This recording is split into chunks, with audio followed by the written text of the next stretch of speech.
Welcome back, my fellow adventurers. With our two meatiest characters out of the way, I will be starting to talk about multiple companions per video. For today, we will be covering our longer-lived companions from the end of the Bhaalspawn crisis.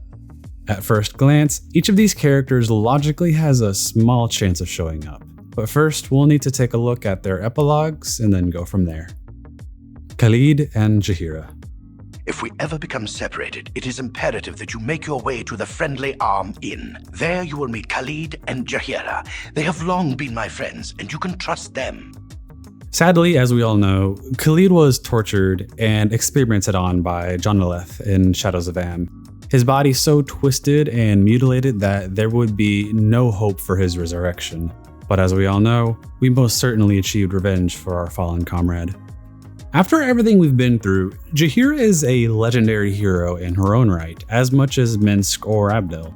But being a druid dedicated to the balance of the world, the events of the Bhaalspawn crisis affected her very deeply. She had become very aware of how fleeting life was, and how the loss of those she held dear ate away at her thoughts.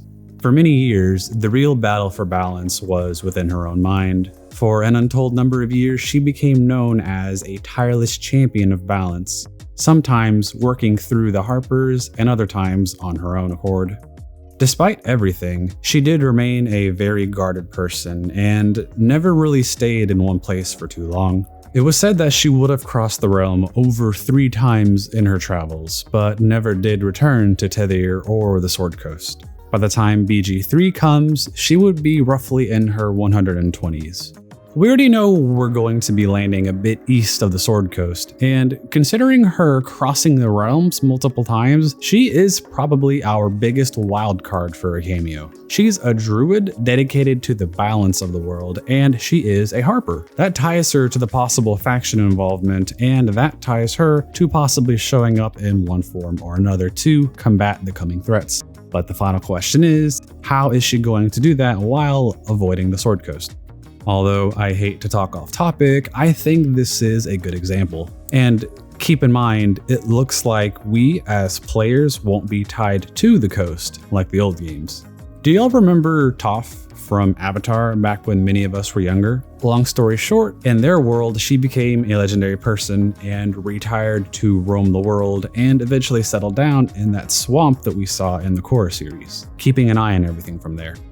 I imagine something like that would fit well for Jahira's character. Us running into her in an unlikely place, but still doing something to make a real difference in the events we're facing. Personally, she was always one of my favorite companions, and I hope we see her come back in one form or another. Next, we have our beloved drow Veconia. I think she has the most interesting path of these companions. She was originally a follower of Shar, much like Shadowheart is, and eventually went on to create a cult dedicated to Shar in the city of Waterdeep. But one of the cultists betrayed her, and Veconia chose to slaughter the whole group for this betrayal. Shar admonished her for what she did, but Veconia didn't care. She remained a formidable drow and went back to wandering the world. Until one day, she became entangled in a plot by the Knights of the Shield and prevented them from taking over Kalimport. But what's most interesting is she later on worked with Drizzt Do'Urden to save Soldanseller from a Zentaran plot. It was this act that finally got the Surface Elves to accept her, and Queen Elizame herself bestowed upon Veconia the highest honor of the Seldarine, something never before bestowed upon a drow. Supposedly, she gave one emotionless bow when receiving this honor, then proceeded to leave without a trace, her fate supposedly unknown. Now, as much as I love our other companions, Veconia gets me the most excited for the future. With everything she's gone through after the Bhaalspawn crisis, I think it's safe to say she's had a change of alignment. In general, we all love Drizzt and see him as the perfect example of redemption for the drow race. So seeing Veconia working with him in the same light is something really meaningful. And of course, on her own, she helped Kalimport too. That's not something typical drows go around doing. With such a big character development happening, she, in my eyes, is a prime candidate to reappear in BG3 to possibly oppose the events to come. And considering the possible involvement of the Zhents and the other factions that we've discussed in the past videos, along with their respective allies, it's a very safe bet to say that she is an established enemy to the Zhentarim. Thinking about her personality and possible change in alignment, I think she has the highest chance of working with the Order of the Gauntlet or the Emerald Enclave. Both are equally a bit of a stretch, but here's the theories on that. The Order willingly accepts righteous individuals despite race or background, and if they ever have need for someone to prove themselves, I think what she accomplished alongside Drizzt and Suldanseller is proof enough. But the biggest part of that theory is this. Did she also change worship to a Seldarine deity and turn her back on Shar? The other theory here about the Enclave is a bit of a further stretch. I highly recommend checking out Mr. Rex's elf lore videos for more detailed information, but the theory here is, what if she underwent the transformation and became a normal elf? Long story short, dark elves who have gone above and beyond the stigma of their race, doing good in the world, are forgiven for the events of the past and are allowed to rejoin the Seldarine. If Veconia underwent such a change, I could possibly see her working with the Enclave as a possible integration into Elven society. Both of these little theories are a bit of a stretch, but the Enclave theory is a much bigger stretch since she, as a character, I feel would have a much more complex personality after any changes and might not end up being that cut and dry. But regardless of her future path, as a character, she feels ideal to take part in the coming struggles of BG3 in one form or another. Next on today's list is our kind of Ariel, Ari. She kept adventuring after our time together, seeking to oppose slavery in every form, but eventually consumed by vengeance for what happened to her and what was taken from her. She thankfully reconnected with her kin and spent some time in her home of Faenia Dale, but realized she truly wasn't one of them anymore and learned to let go of the wings she knew would never come back. She eventually became the high priest of the gnomish village of Understone, a place her mentor Quail often spoke of. He was her true family, and it was among his people that she found true peace. Now, for Ari, she's someone I truly feel for. I wouldn't want her to go through any more hardships. Thankfully, to that end, we don't know where Understone is. I have searched high and low for this village and have determined that it doesn't canonically exist. What this means for us is that if Ari shows up, it would be a cameo in the truest sense. Accidentally stumbling across the village, perhaps assisting in some side quest to stop a goblin problem or something. Although not entirely impossible, she is sadly one of our least likely appearances. Whatever the future may hold, I'm glad she found peace. haer'dalis, the Tiefling Bard. This man is the truest enigma of the bunch. He and his troop were already established planeswalkers, but after his time with us, his insatiable wanderlust took him across Faerun, even visiting places like Waterdeep, Neverwinter, and Thay, fleeing of course from each one after becoming immersed in their already established troubles. This guy eventually befriended a female Cambion and returned with her to the Abyss, only to unintentionally end up leading a revolt upon several layers of the Nine Hells. It was said that for a time he was the most hunted man among the planes, but was never caught. He eventually returned to his home of Sigil without being permanently harmed and rejoined the acting troupe. It was said that he was pleased to have finally settled down, until of course the next misunderstanding came along. Tieflings in general, their lifespans are only a little bit longer than humans, with some reaching around the age of 150s. We never knew his original age, but needless to say, he could possibly be a very old man by now. The real curious thing I'm wondering about is, during all his time in the Abyss and Hell, did anything happen to him? Did his infernal bloodline grow stronger? Did he achieve any additional longevity?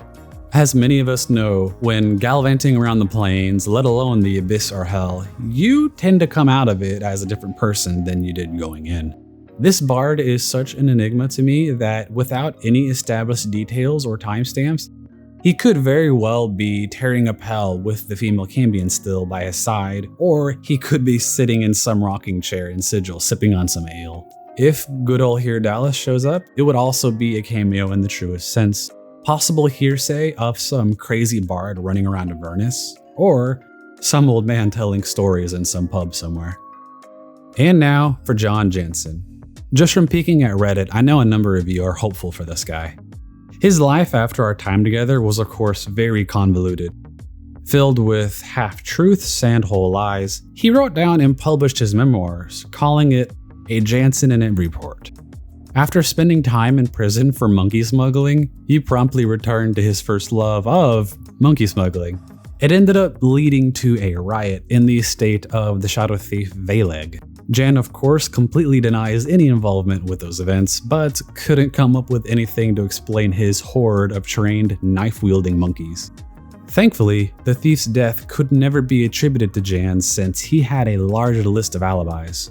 At his wedding later on, when he finally married Lisa, when he was asked how he could be in so many places at once and be so far from the crime scene, his response was just, well, when you have that many monkeys, anything is possible. I love this man. By all means, we all know damn well that those monkeys were illusioned to look like him. As another enigma, I could see his cameo spun in two directions. One, he's a prominent trader selling off his inventions of turnips across different ports on the Sword Coast. Or two, we could run into a strange gnome in the Baldur's Gate docks that simply makes monkey noises when we attempt to talk to him. He is very much another enigma and definitely has a chance to cameo in BG3. But the real question is, does he still call Athkatla home? One of the very few dwarves to spend time with us on the coast, and the only one to see the Ballspawn crisis, is Corgan. As a chaotic, evil, bloodthirsty berserker, he went on to keep living as bloodily as he could. He ended up taking control of an entire dwarven clan. He killed their leader in secret, then tricked the clan into fueling their revenge to a target of his own choosing. He stunned the world by next leading that clan into the Underdark, using their blind fury to take the Drow by surprise and take their territory. Corgan was last seen planting his axe into a priest of Loth, laughing the whole time. Dwarven legend immortalized that moment, and his bloodlust is now considered a crusade. History, it seems, finds more heroes than it does madmen. But what are the implications for this though? It's a shame we don't get the clan name, but what we do get is Underdark and Drow.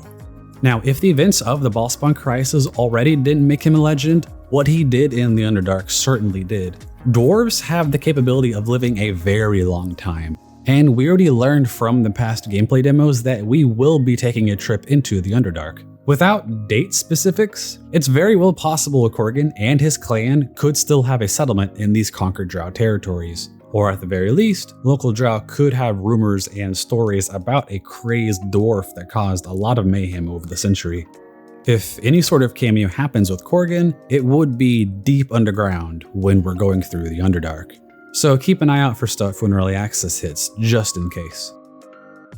And last on today's list, someone that Corgan actually had a thing for, Maisy Fenton, the halfling. Now sadly, she did die of old age. Halflings had a lifespan roughly the same as tieflings, but what's important is what she accomplished during her remaining time on Toril after fighting alongside us.